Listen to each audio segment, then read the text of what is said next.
അവനെന്താ വയ്യേ? ഈ വെറും വയറ്റില് ഇഞ്ചി വെള്ളം എല്ലാം കലക്കി കുടിച്ചാടാ ഇവൻ. ഭയങ്കര പ്രസരിപ്പ്. എന്തോ നാട്ടോടെ ഇവ ഊഞ്ഞാലാടിയത്.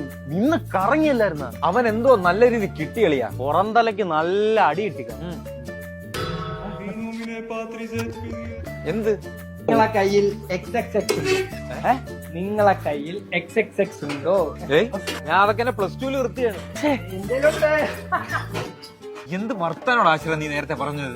അതും ആ പൊതു സ്ഥലത്ത് വെച്ചിട്ട്, അതും കുട്ടികൾ ഓടിക്കളിക്കുന്ന സ്ഥലത്ത് വെച്ചിട്ട്. എടാ ലജ്ജ ഇല്ലടാ നിനക്ക്? ഇവിടെ ഈ വാണ്ടല്ലടാ നീ തിന്നുന്നത്. ഈ വണ്ടല്ലേടാ നീ സംസാരിക്കുന്നത്? സെൻസ് ഉണ്ടാ നിനക്ക്? സെൻസിറ്റിവിറ്റി സെൻസോൺസിബിലിറ്റി ഉണ്ടാ നിനക്ക്? കോമ്പാറ്റബിലിറ്റി ഉണ്ടാ നിനക്ക്? വെയിറ്റ് ഞാൻ ഒറ്റ കാര്യം ചോദിക്കുന്നുള്ളൂ. ട്രിപ്പിൾ എക്സ് നിങ്ങളെ ഉണ്ടോ? എന്റെ ഉണ്ട്. അവന്റെ കൂട്ടുകെട്ട് ശരിയല്ല. അവന്റെ കൂട്ടുകെട്ടെന്ന് പറയുന്നത് നമ്മളല്ലേ? പറയാൻ പറ്റില്ല, ചിലപ്പോ പുറത്ത് വേറെ കൂട്ടുകെട്ടൊക്കെ കാണും അവന്. ഇവ ഈ ചോദിക്കുന്ന എന്റെ അച്ഛൻ കേട്ടോണ്ടല്ലോ. കേട്ടാ എന്ത്? അദ്ദേഹം വേണമെന്ന് പറയൂ. ലൈഫ് ഒന്ന് സ്റ്റക്കായി പോയി അവന്റെ ചോദ്യത്തിൽ. ഇതിനറിയാ ഒരു ട്രിപ്പിൾ എക്സ്. മച്ചാ, ഒരു സമൂഹത്തിൽ നമ്മൾ പാലിക്കേണ്ട കുറച്ച് മര്യാദകൾ. നീ ഒന്ന് പോടെ മാറി. വീട്ടില് ചമ്മന്തി അരിച്ചപ്പോ തേങ്ങ ഇല്ലെന്ന് പറഞ്ഞിട്ട് അടി ഉണ്ടാക്കിയാണ് സമൂഹം.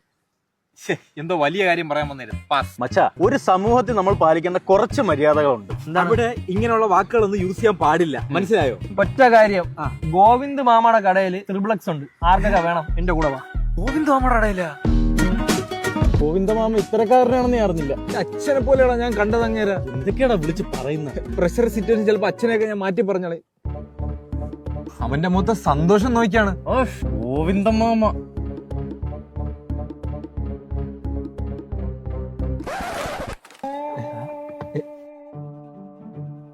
ഇതാണ് ബിങ്കോടെ ട്രിപ്പിൾ എക്സ്. അളിയപ്പ ഇതായിരുന്നാ പറഞ്ഞ? ഇവൻ വെറുതെ ഓരോന്നൊക്കെ പറഞ്ഞു കൂട്ടും. സമൂഹത്തിനോട് കടമയില്ലെന്ന്. എനിക്ക് കടമയുണ്ടാ? നീയാണോ അത് പറഞ്ഞ? നീ പറഞ്ഞായിരുന്ന? എനിക്ക് കടമ ഉള്ള കണക്ക് നിങ്ങൾ കൊടുത്തി ആർക്കും കടമയില്ല. എന്നാ കഴി. എന്തൊക്കെയാണ് നമ്മൾ അവനെ കുറിച്ച് പറഞ്ഞത്? കുടുംബത്തിൽ കയറ്റാൻ കൊള്ളാത്തവൻ, സുഹൃത്തുക്കളെ അടുപ്പിക്കാൻ കൊള്ളാത്തവൻ. അല്ലെ ഞാൻ പറഞ്ഞില്ല. അല്ല വേണ്ട നിങ്ങൾ കഴിച്ചോ. പോലെ